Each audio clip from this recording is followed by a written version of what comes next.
Namo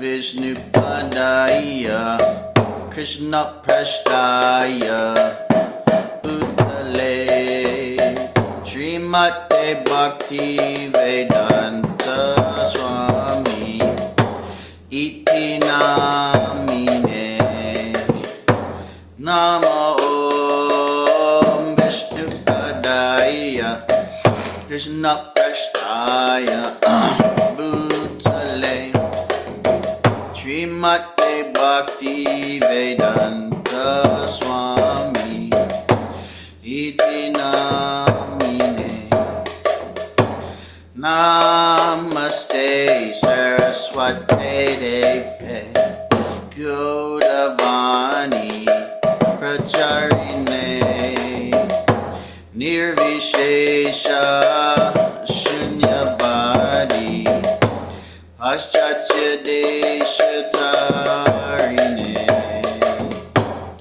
Namaste Saraswate Deve Gaudavani Pracharine Nirvishesha Shunyavadi Paschatya Deshatarine Shri Krishna Chaitanya Prabhu Nityananda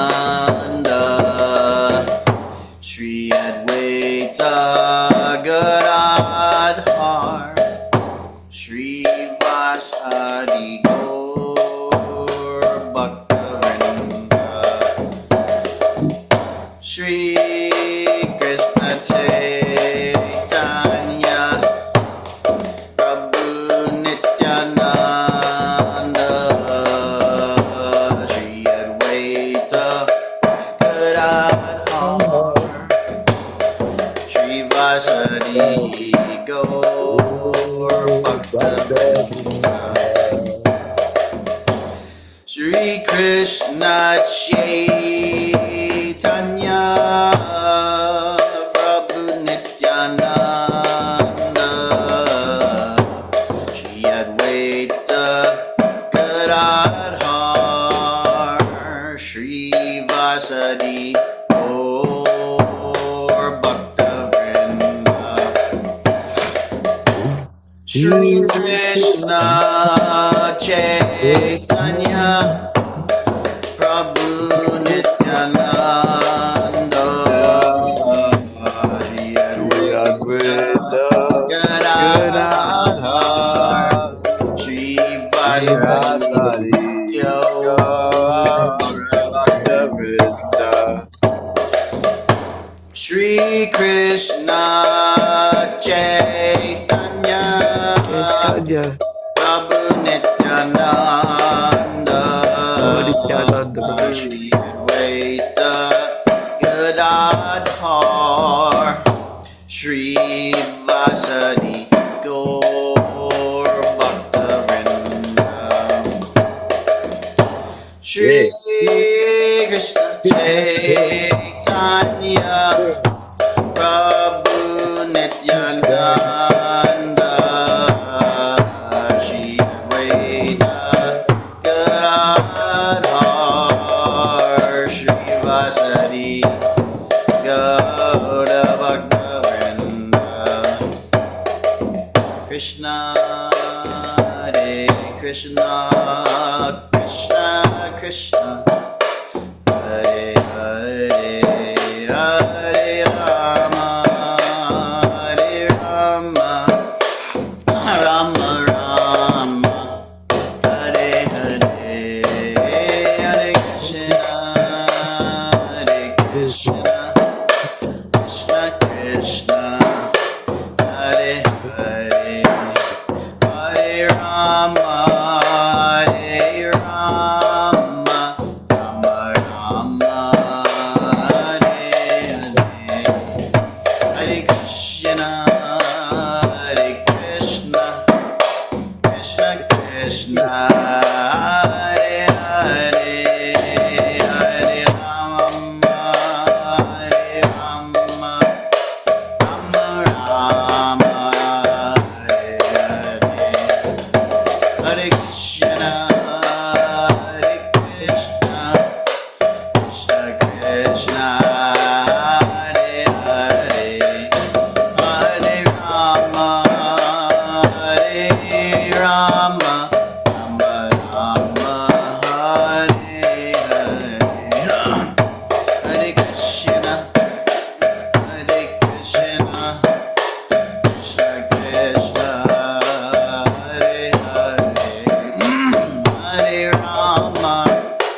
Hare Rama, Rama Rama, Hare Hare, Krishna, Hare Krishna, Krishna Krishna, Rama Hare Rama, Rama Rama, Hare Krishna, Krishna Krishna, Hare Hare, Hare Rama, Rama Rama, Hare Hare, Krishna, Krishna, Krishna Krishna, Hare Hare, Rama.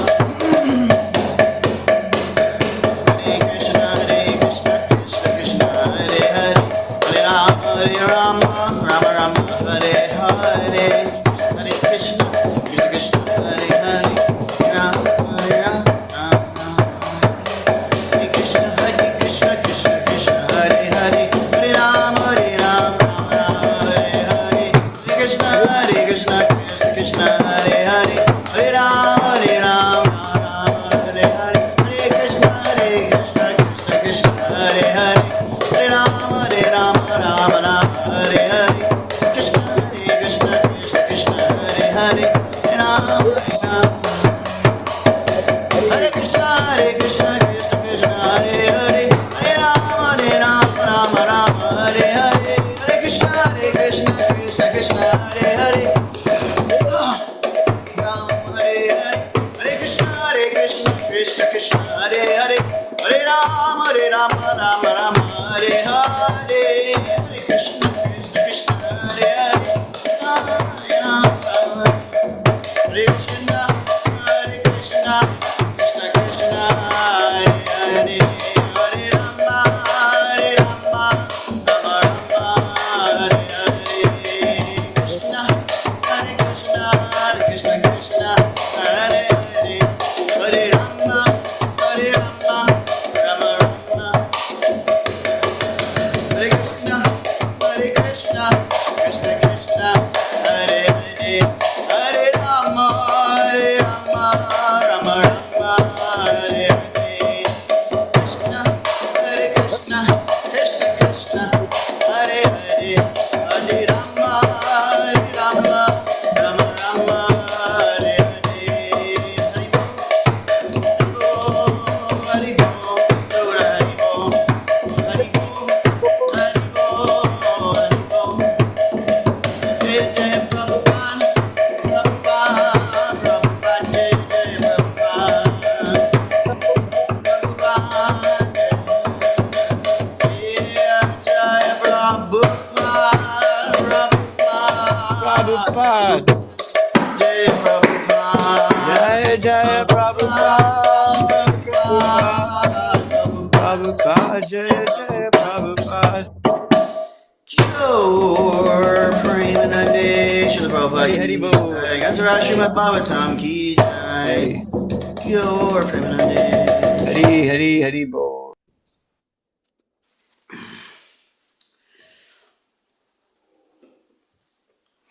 Hare Krishna Hare.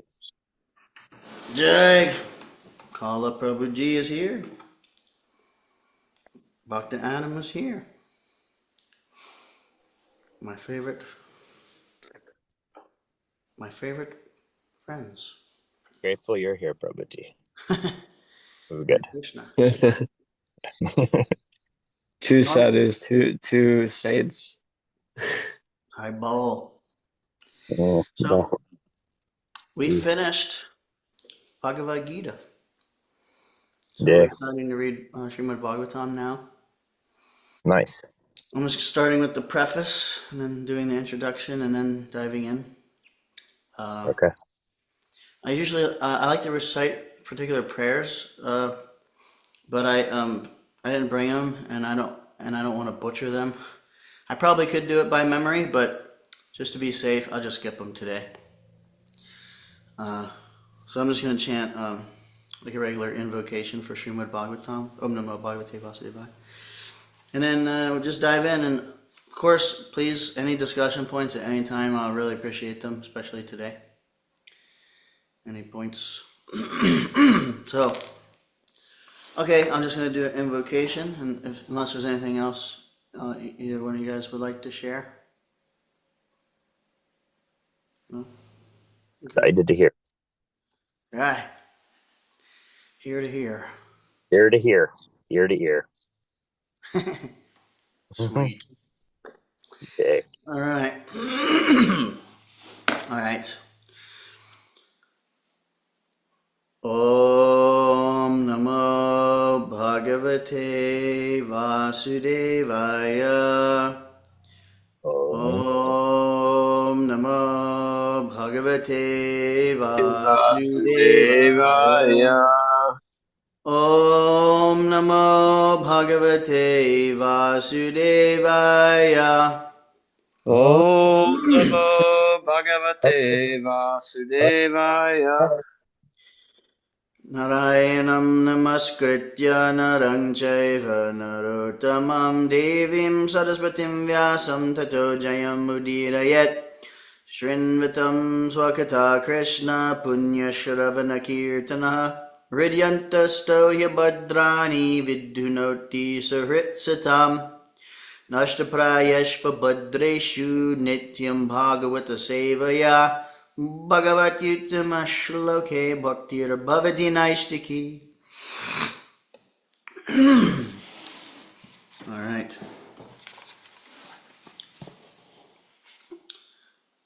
Preface. We must know the present need of human society. And what is that need? Human society is no longer bounded by geographical limits to particular countries or communities.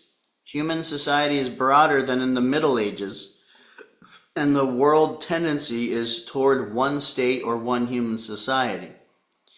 The ideals of spiritual communism, according to Srimad Bhagavatam, are based more or less on the oneness of the entire human society, nay, of the entire energy of living beings. The need is felt by great thinkers to make this a successful ideology. Srimad Bhagavatam will fill this need in human society. It begins therefore with an aphorism of Vedanta philosophy, Janma Yasya Yataha, to establish the ideal of a common cause. Human society at the present moment is not in the darkness of oblivion.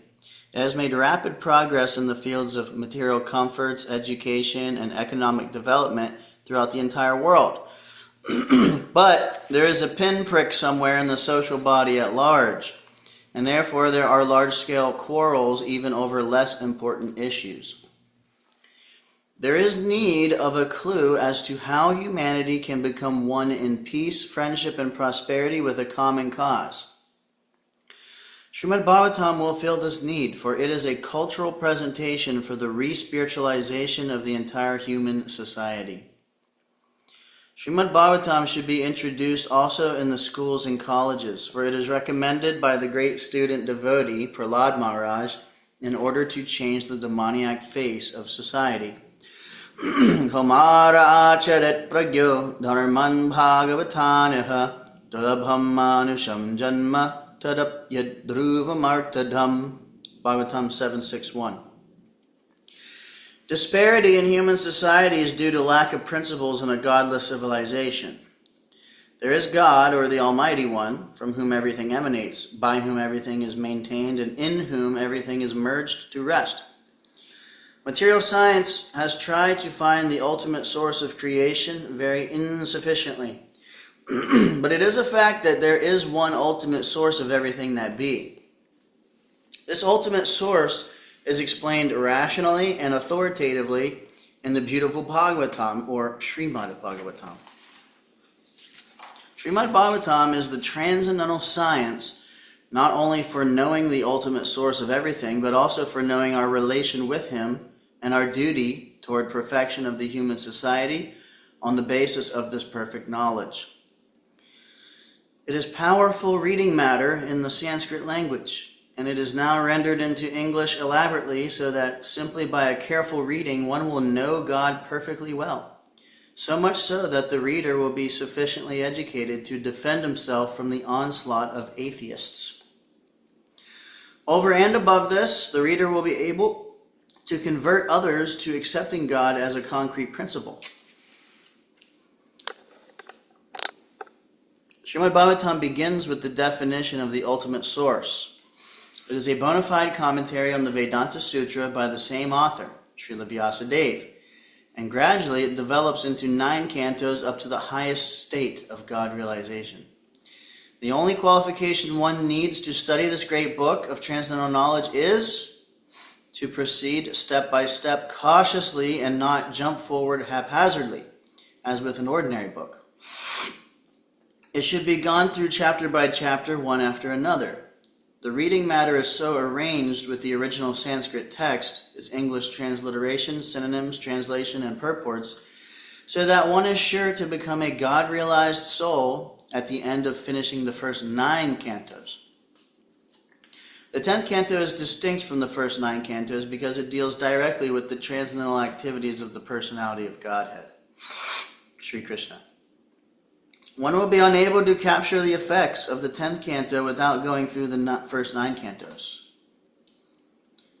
The book is complete in 12 cantos, each independent, but it is good for all to read them in small installments, one after another. I must admit my frailties in presenting Srimad Bhagavatam, but still I am hopeful of its good reception by the thinkers and leaders of society on the strength of the following statement of Srimad Bhagavatam 1.5.11. Tadvag visargo janataga viplavo yasmin prati shlokam abardhavat yapi namanya nantasya yashan kitani yash shinvanti gayanti grinanti sadavaha. On the other hand, that literature which is full of descriptions of the transcendental glories of the name, fame, form, and pastimes of the unlimited Supreme Lord is a transcendental creation meant for bringing about a revolution in the impious life of a misdirected civilization. Such transcendental literature, even though irregularly composed, is heard, sung, and accepted by purified men who are thoroughly honest. Om Tat Sat, A.C. Bhaktivedanta Swami.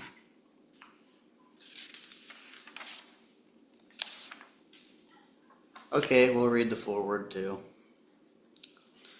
This Bhagavat Purana is as brilliant as the sun, and it has arisen just after the departure of Lord Krishna to his own abode, accompanied by religion, knowledge, and so on.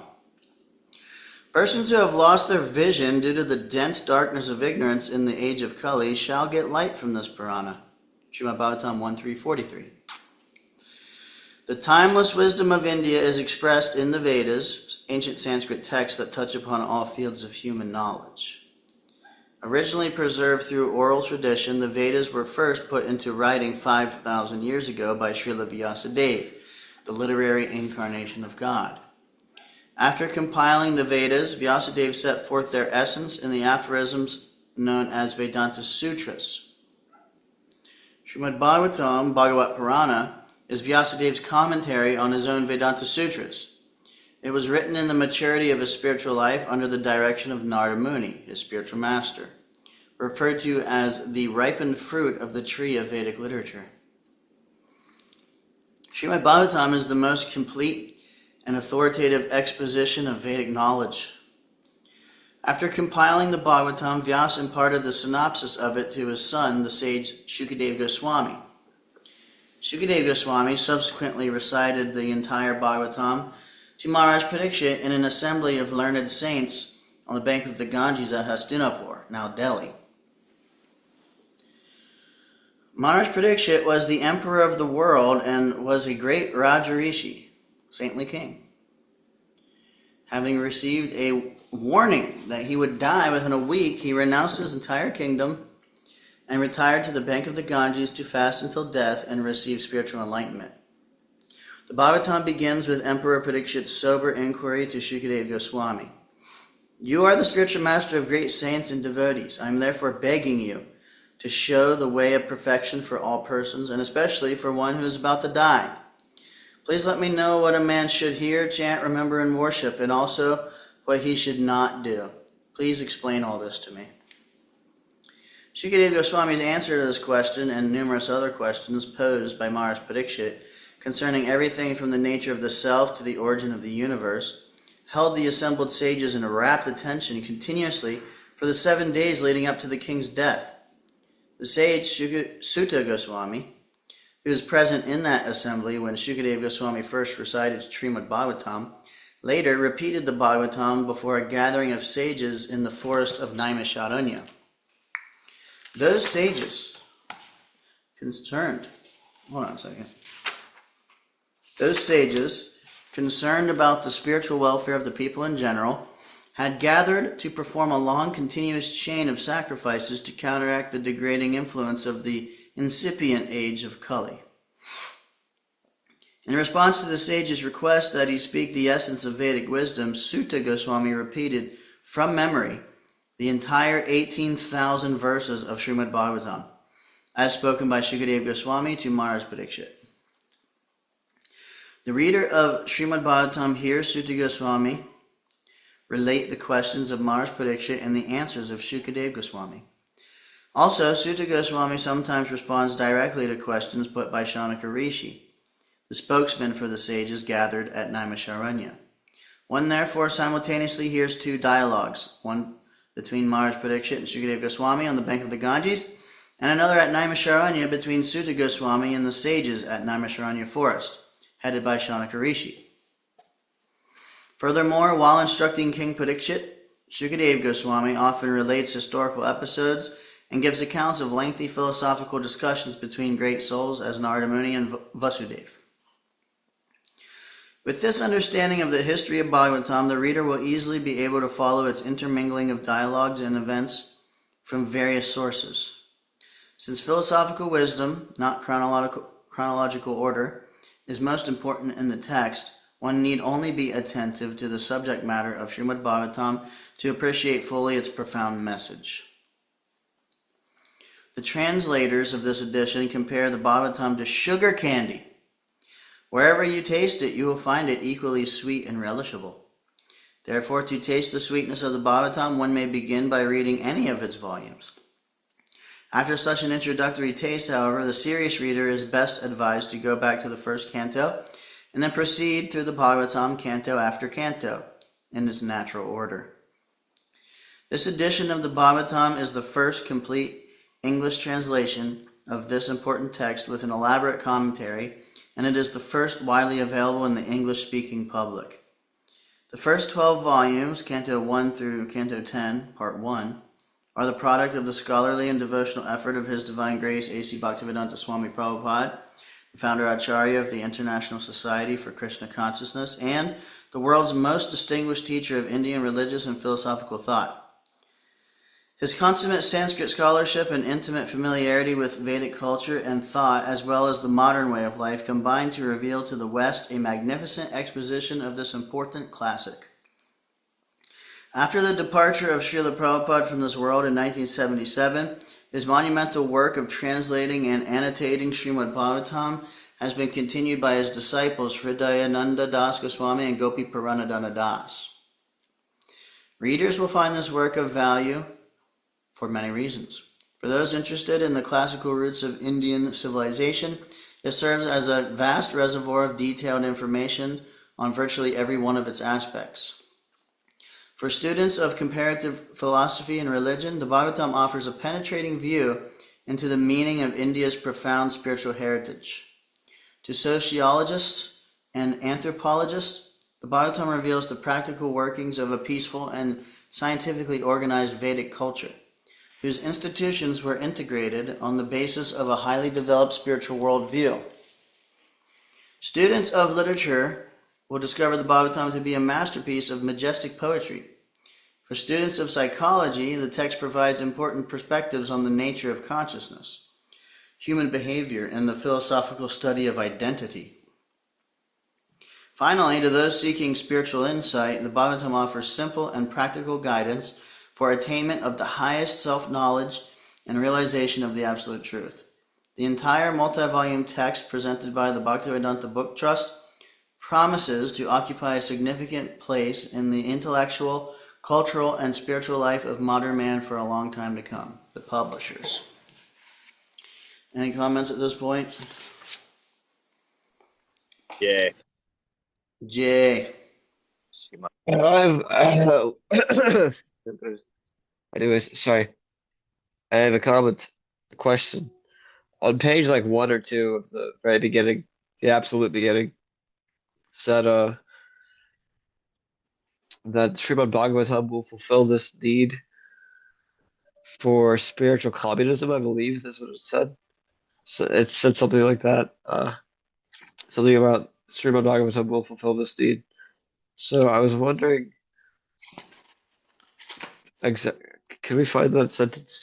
Yeah, it's right here. I got it. The ideals of spiritual communism, according to Srimad Bhagavatam, are based more or less on the oneness of the entire human society, nay, of the entire energy of living beings. Human society is broader than in the Middle Ages, and the world tendency is toward one state or one human society. The ideals of spiritual communism, according to Srimad Bhagavatam, are based more or less on the oneness of the entire human society, nay, of the entire energy of living beings. So, yes, we are. Yeah. Srimad Bhagavatam is advocating for spiritual communism. That is the system in Bhagavatam. It's not the same as material communism. Material communism means you have an absolute ruler and basically you're slaves. But the same system, if it's done in Krishna consciousness, it becomes very prosperous. So in the material world, communism is generally not so desired as a government system. But spiritual communism means the same system, well, basically the same system, but done in Krishna consciousness. I mean, that's what it means to have kings ruling over and Varnashram. This is all spiritual communism. But the kings are, civil servants, not, rulers in that way, in the way of modern materialistic communists. So yes, is that your question? Well, I had a kind of a specific question about like the verbiage and what it meant, but I kind of forget it now. But so I'm very content with what you said, to be honest. Oh, okay. So that's awesome. Yeah. So, Kala, did you have something you wanted to share?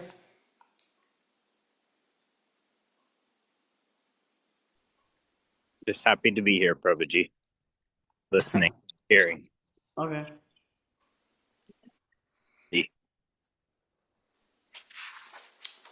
All right. So, if there's nothing else, then I'll just continue with the introduction a little bit.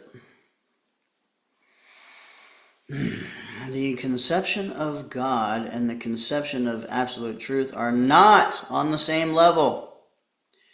The Srimad Bhagavatam hits on the target of the absolute truth.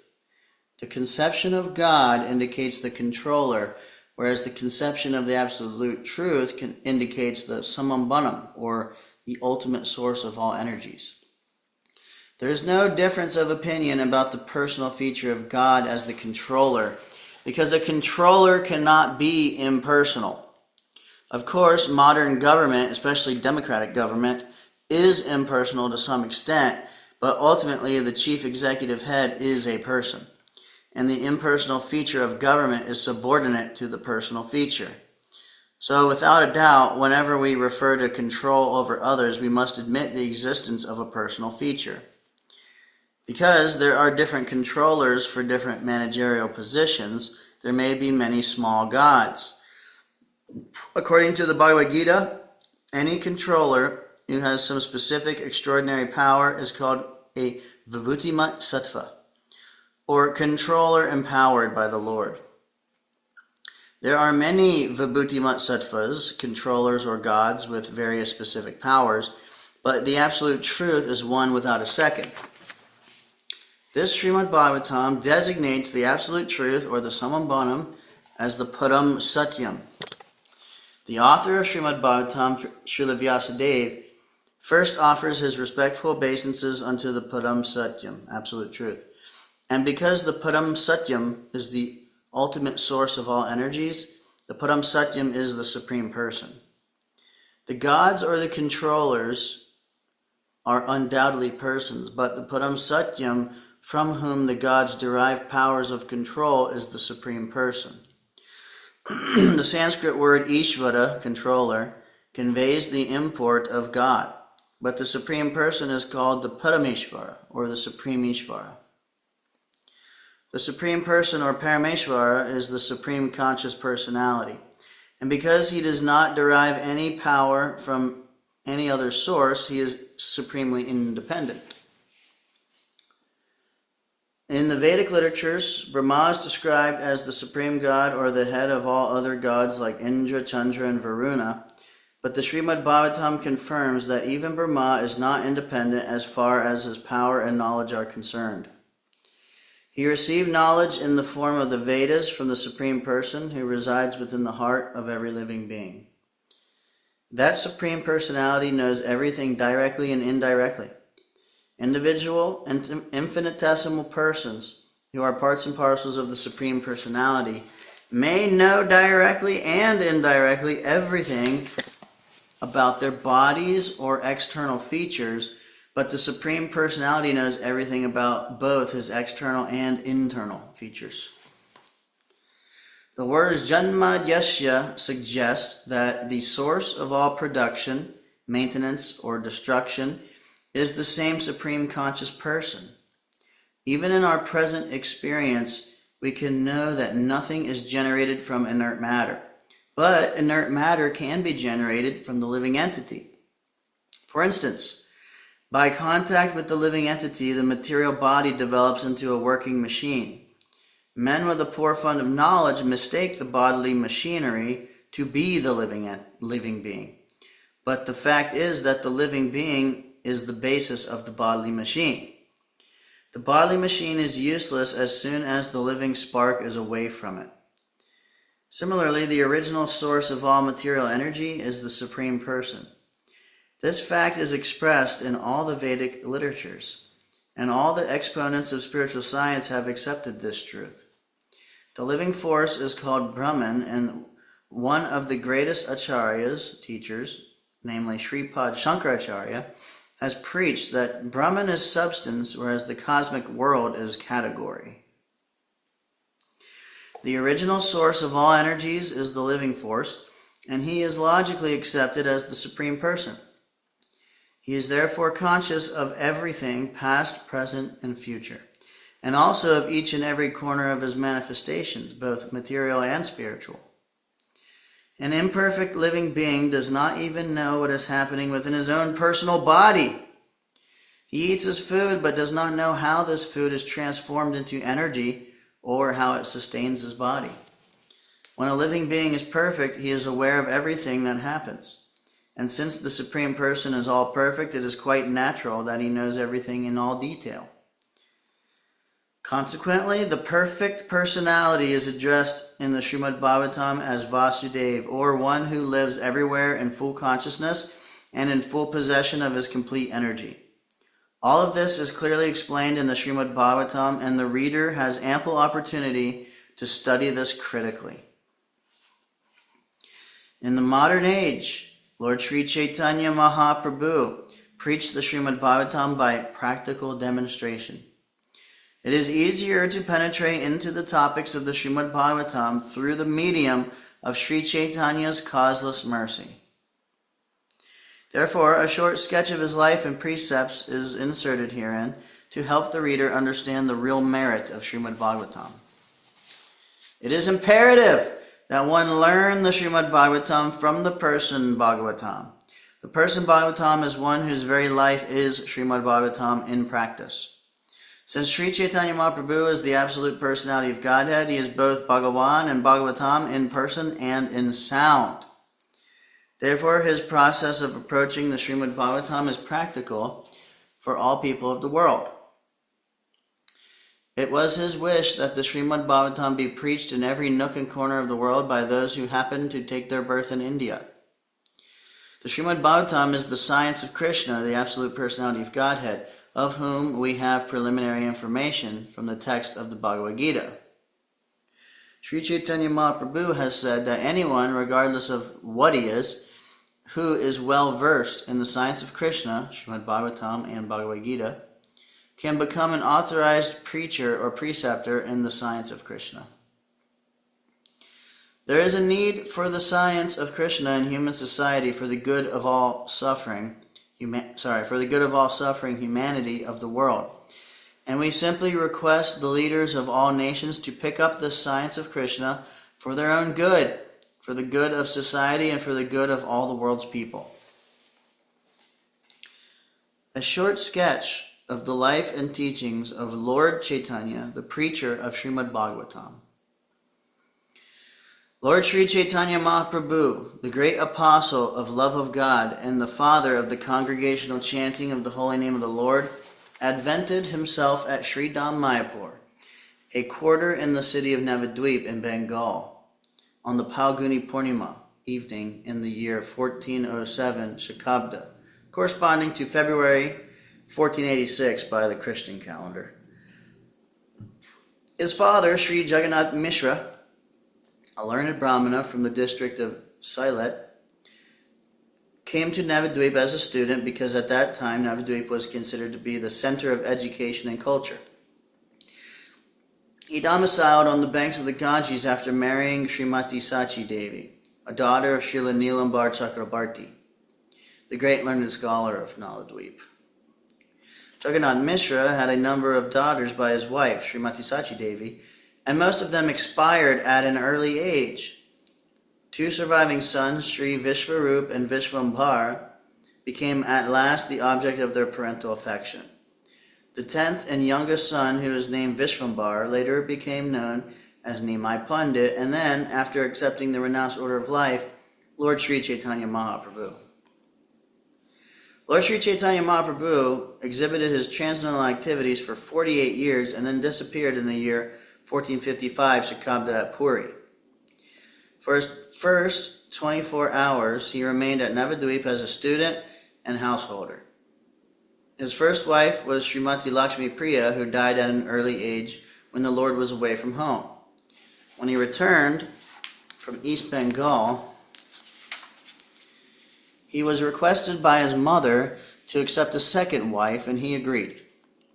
His second wife was Srimati Vishnu Priya Devi, who bore the separation of the Lord throughout her life because the Lord took the order of sannyas at the age of 24, when Srimati Vishnu Priya was barely 16 years old. After taking sannyas, the Lord made his headquarters at Jagannath Puri due to the request of his mother, Srimati Sachi Devi. The Lord remained for 24 years at Puri. For 6 years of this time, he traveled continuously all over India, and especially throughout southern India, preaching the Srimad Bhagavatam. Lord Chaitanya not only preached the Srimad Bhagavatam, but propagated the teachings of the Bhagavad Gita as well in the most practical way. In the Bhagavad Gita, Lord Sri Krishna is depicted as the absolute personality of Godhead. And his last teachings in that great book of transcendental knowledge instruct that one should give up all the modes of religious activities and accept him, Lord Sri Krishna, as the only worshipable Lord. The Lord then assured that all his devotees would be protected from all sorts of sinful acts, and that for them there would be no cause for anxiety. So, Christians say Jesus is the only way, and right now we're reading that Lord Chaitanya says Krishna is the only way. I'm just kidding. Okay, unfortunately, despite Lord Sri Krishna's direct order and the teachings of the Bhagavad Gita, less intelligent people misunderstand him to be nothing but a great historical personality. And thus they cannot accept him as the original personality of Godhead. Such men with a poor fund of knowledge are misled by many non-devotees. Thus the teachings of the Bhagavad Gita were misinterpreted even by great scholars. After the disappearance of Lord Sri Krishna, there were hundreds of commentaries on the Bhagavad Gita by many erudite scholars, and almost every one of them was motivated by self-interest. Lord Sri Chaitanya Mahaprabhu is the self-same Lord Sri Krishna. This time, however, he appeared as a great devotee of the Lord in order to preach to the people in general, as well as to religionists and philosophers, about the transcendental position of Sri Krishna, the primeval Lord and the cause of all causes. The essence of his preaching is that Lord Sri Krishna, who appeared at Vrajabhumi, Vrindavan, as the son of the king of Braj, Nanda Maharaj, is the Supreme Personality of Godhead and is therefore worshipable by all. Vrindavan Dham is non-different from the Lord because the name, fame, form, and place where the Lord manifests himself are all identical with the Lord as absolute knowledge. Therefore, Vrindavan Dham is as worshipable as the Lord. The highest form of transcendental worship of the Lord was exhibited by the damsels of Vrajabhumi in the form of pure affection for the Lord. And Lord Sri Chaitanya Mahaprabhu recommends this process as the most excellent mode of worship. He accepts the Srimad Bhagavatam Purana as the spotless literature for understanding the Lord.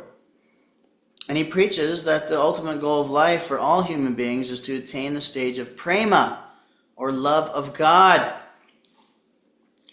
Many devotees of Lord Chaitanya, like Srila Vrindavan Das Thakur, Sri Lochana Das Thakur, Sri Krishna Das Kaviraj Goswami, Sri Kavi Karnapur, Sri Prabodhananda Saraswati, Sri Rupa Goswami, Sri Sanatana Goswami, Sri Raghunath Bhatta Goswami, Sri Jiva Goswami, Sri Gopal Bhatta Goswami, Sri Raghunath Das Goswami, and in his latter age, within 200 years, Sri Vishwanath Chakrabarti, Sri Baladev Vijayabhushana, Sri Shyamananda Goswami, Sri Narottam Das Thakur, Sri Bhaktivinoda Thakur, and at last Sri Bhakti Siddhanta Saraswati Thakur, our spiritual master.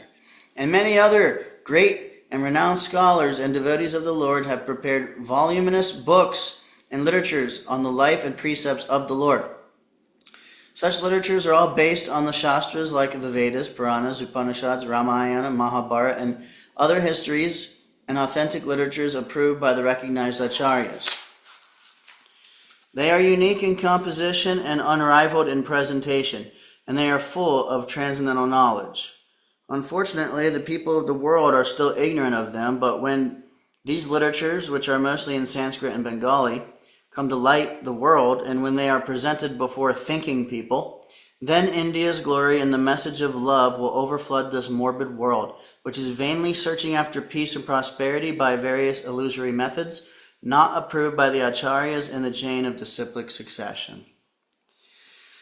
The readers of this small description of the life and precepts of Lord Chaitanya will profit much to go through the books of Srila Vrindavan Das Thakur, Sri Chaitanya Bhagavat, and Srila Krishna Das Kaviraj Goswami, Sri Chaitanya Charitamrita. The early life of the Lord is most fascinatingly expressed by the author of Chaitanya Bhagavat, and as far as the teachings are concerned, they are more vividly explained in the Chaitanya Charitamrita. Now they are available to the English-speaking public in our teachings of Lord Chaitanya. Any points at this time?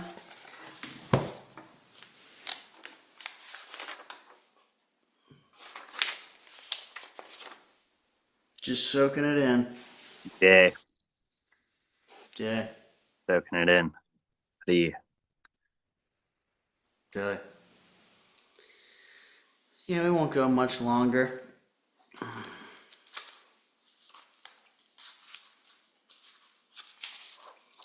Yeah, reading this part makes me want to read Chaitanya Charitamrita.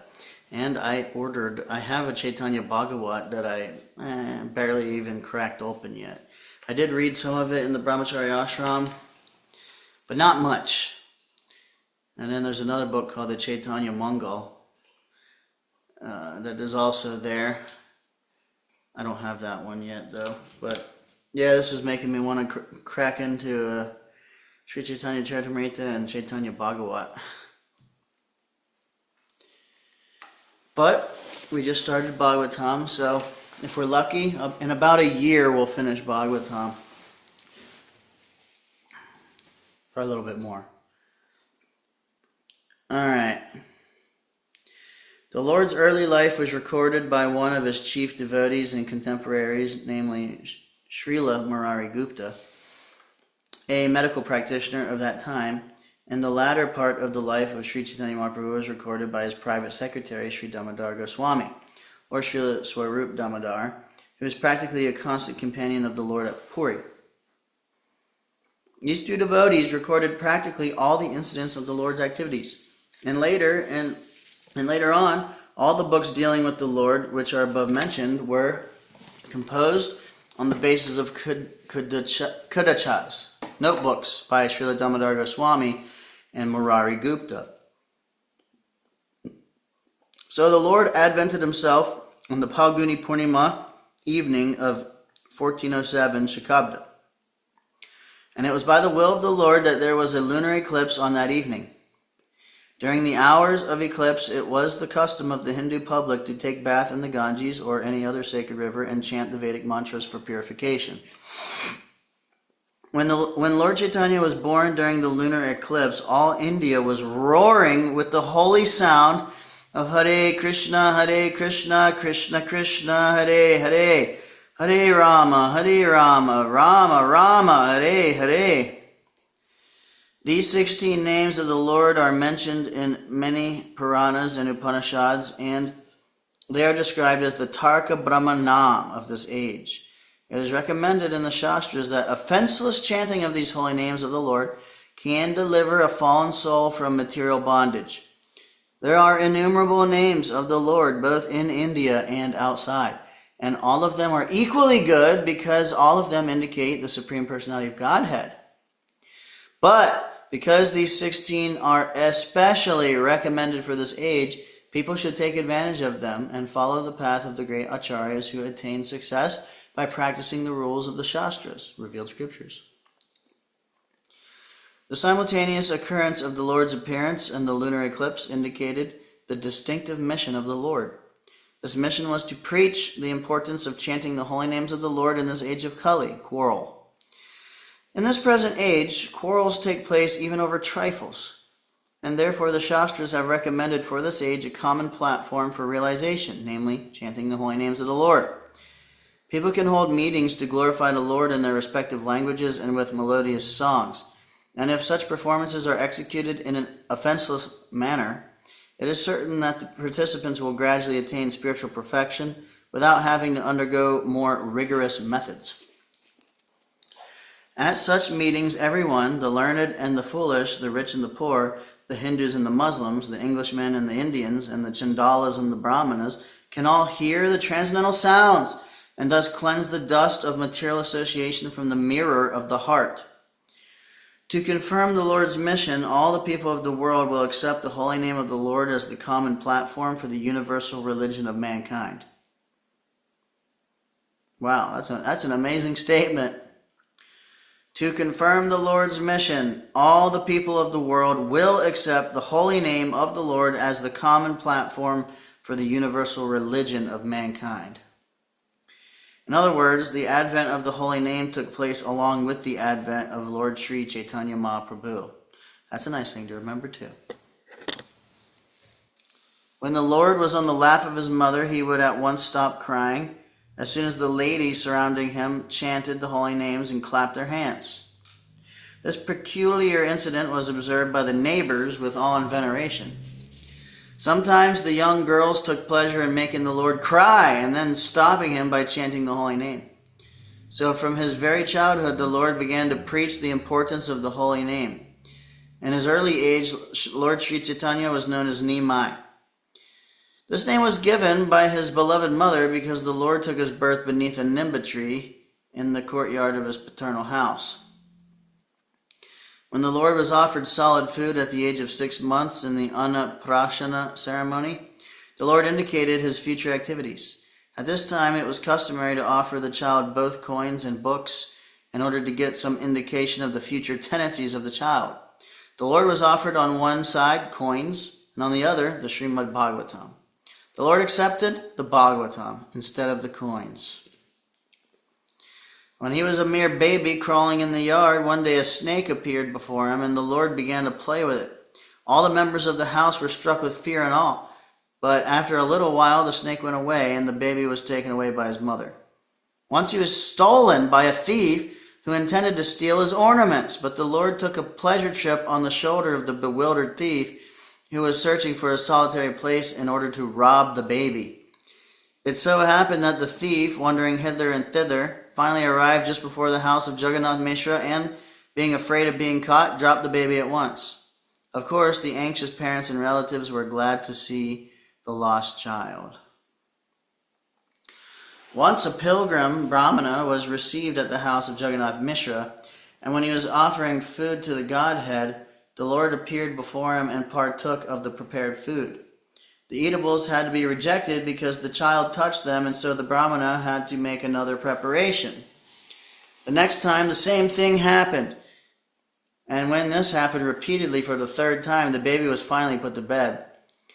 At about 12 at night, when all the members of the house were fast asleep within their closed rooms, the pilgrim Brahmana offered his specially prepared foods to the deity, and in the same way, the baby Lord appeared before the pilgrim and spoiled his offerings. The Brahmana then began to cry, but since everyone was fast asleep, no one could hear him. At that time, the baby Lord appeared before the fortunate Brahmana and disclosed his identity as Krishna himself. The Brahmana was forbidden to disclose this incident, and the baby returned to the lap of his mother. It's just like Bhakta Adam, their pastime of your dogs kept eating the butter off the counter or whatever. The Lord kept spoiling the Brahmana's offerings. Yeah, that's pretty true. One thing I was wondering, they made him cry. What? I'm wondering, they made him cry and then chanted the holy name. Yeah, they did. How am I supposed to feel about that? Well, it's Lord Chaitanya's pastime, so you can appreciate it. But Yeah. yeah, I mean, yeah, people play with babies. You know, yeah, it seems cruel that they would get. It's not that they're enjoying having him cry, but the fun is that they would chant and then it would stop him. He would be very joyful from the chanting. That's pretty nice. So, you know, I think it's to be taken well. It's just like I mean, we can understand from. I don't know how much you've been around babies. I would assume probably just as much, if not. I mean, maybe more than me, but I would assume probably not that much because uh, I haven't either. But people play with babies. I don't know. Maybe Kala has anything to add on that. I don't know. Again, he's crying in a way, but he's just performing that duty in the way of the ecstasy of Yeah, people chanting around him. So it was that's right. agitating because it was loud. He's a baby, but he's probably happy we're chanting. I mean, he did arrange for it after all. Yeah. So yeah, it's very nice. It's cute Well, when everybody cries. We all got to evil. It's cute. I want to stop reading there, but if you guys want to share any more, you're more than invited. Oh, Krishna. Srila Prabhupada Ki Jai. Yeah. Any other points, reflections, realizations? What is Krishna's magic he's working in your life right now? Yesterday for Shiva Ratri, is it called? I went to the Greater Hindu Temple of Cincinnati with my neighbor Nitesh, the neighbor who initially took me to New Vrindavan upon answering my prayer. He answered my prayer and did that. And he also took me to the Greater Hindu Temple of Cincinnati yesterday or 2 days ago. 2 days ago, I think maybe it was yesterday. I don't remember. I went there and basically because I was sitting there thinking like, yeah, I'm a Vaishnav. Yeah, I'm so cool. Yeah, I'm like different than you. You're all like Indian and Hindus. I'm like a Vaishnav, dude. I follow Bhagavad Dharma, dude. I was thinking like that, and I went there, and it was disgusting. And I knew it was disgusting, and I wanted to be purified. I was like, I actually prayed like, Krishna, please do something about this. Like, I'm begging you. And so, basically, I was trying to eat at this halava. I was trying to eat their food, and it was the prasadam was great, but my tongue was so in advanced that I couldn't eat their prasadam very nicely or relish it very nicely. And so there was that forced austerity, and there was also like basically my nose was clogged, so I was trying to eat it and I was suffering, and it kept showing me that everything is happening by Krishna's mercy and that I'm not the controller. And it kept happening and kept showing me and kept showing me. And then I was like I was done with the food, right? We're going to go back to the temple, I think, is what I thought. And then the table where they were serving the prasadam, for somehow or other, my neighbor Natesh, who was with me, got the idea that I wanted to get more food, more prasadam, and he was like, "Yeah, he just wants a little bit of sweet to wash it down his throat." He thought I wanted that because I think he thought that I was going for it when I was looking at it on the table. So they're like, "Oh, okay, more sweet." I was like, "Oh yeah, yeah, yeah, more sweet." And they got some halava, and the halava was like great, but I was eating it, and uh, you know how like if your nose is like that whenever you're eating, there are literally points where you have to breathe through your mouth while you eat. I've had that anyways, and I was breathing through my mouth trying to eat this halava, which is so thin and light. Anyways, long story short, I got purified, and Well, it I stuck could into barely your eat throat it. and you choked on it. Yeah, I had to be breathe so carefully. Basically, it created such a consciousness. It created such a consciousness of like humility that I walked out of there way purer, and I'm still praying for stuff like that. It was very special. Uh, Well, it's good that you can see it as some purification, to see Krishna's hand in it, and you can see your own tendency to whatever think, yeah, maybe whatever you're thinking.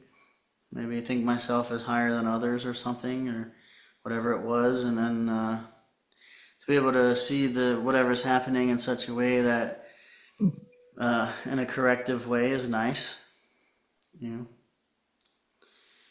So yeah, yeah, it's interesting, you know. It's funny.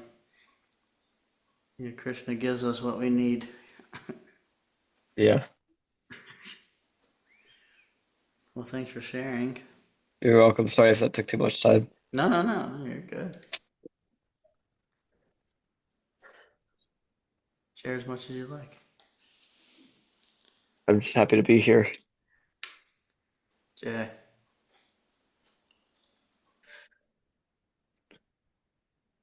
Yeah. anything Uh, else? so Prasad was amazing at the temple this weekend. Many guest devotees, probably, I mean, 100 plus probably. So all of the chairs were totally unfolded. There were lots of people.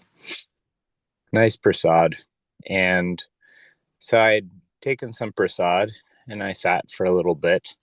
I talked to the guy, his name's Madhu. He follows you some. He's from Morgantown. It's a nice Right. association. Um, and I was speaking with Gauravarna Das, who he had shared something with me. And basically, the Varat that I took, so I took Prasad that day, but I went, for 24 hours, no Prasad, no sleep, and went to morning program. And so this is actually something that, again, was uh, suggested by Mahanidi Swami. yes. And so, to have it coming specifically from one of the Goswamis, I think that's, that was a special thing. And when I had spoken to Gora, he basically, again, he's from Mathura, but he had shared something about how the knowledge is that if we have Krishna Mahaprasad, then we will actually thoughtfully maybe offer this to Lord Shiva, as he is considered very high in his devotional service as Vaishnav, you know. And then once that food is offered, then that becomes it was like double prasad, you know. Maha, Maha. Yeah. So yeah, double maha, you know. So I felt good about it. I had some sweets on Friday, and I'd offered them. They were already maha, and then I offered them on the altars. Um, and yeah, I felt like it was double maha. So Right. yeah, Yeah. something I learned this weekend. Nice. Yeah. Yeah. Yeah, that's what I do. And It's like the same concept as like, if you have your, like a swami is visiting, or you're serving a swami or whatever, one spiritual master, and you cook for them, and then you offer it to the deity, and it becomes ma. And then you offer the ma to them, and then whatever they don't eat, it's like it's devotees will honor the remnants of you know other devotees. Uh, just even here, like sannyasis, senior devotees. Mm. Yeah. Yeah, I remember one Yeah, isn't time. it Oh, yeah, go that ahead. purifying factor? That's all I had to share. There's like that purifying factor, right, Prabhuji? Something about when you Yeah, take it from someone that's senior, as well as being offered, that it helps us with our karmas.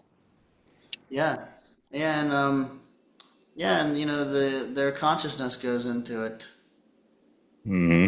also. So it's just like um, we will hear in the beginning of Bhagavatam coming up shortly after the introduction. We're going to hear this whole section about um, how the spiritual knowledge is sweeter when it's passed down through the parampara. It's like a sweet mango that's passed down from branch to branch, and each acharya, who grabs it, they very gently pass it to the next, and it becomes sweeter and sweeter with each time. So like that. Yeah. Yeah. Yeah, it's not like when we were kids and there's an apple tree by the skate park, and uh, me, my brother, or we would climb up it. We would just survive off the apples that were there, like for like a long time. As long as they were ripe, we almost wouldn't even eat anything else. We just go to the skate park every day and just survive off the apple trees there.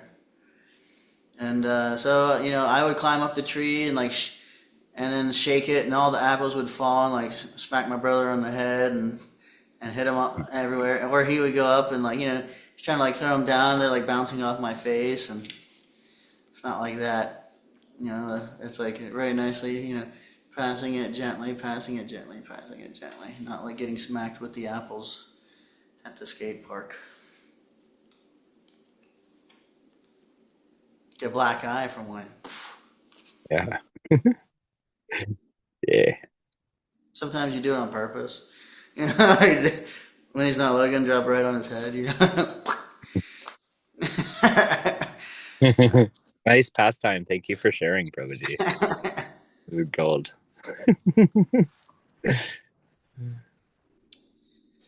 So,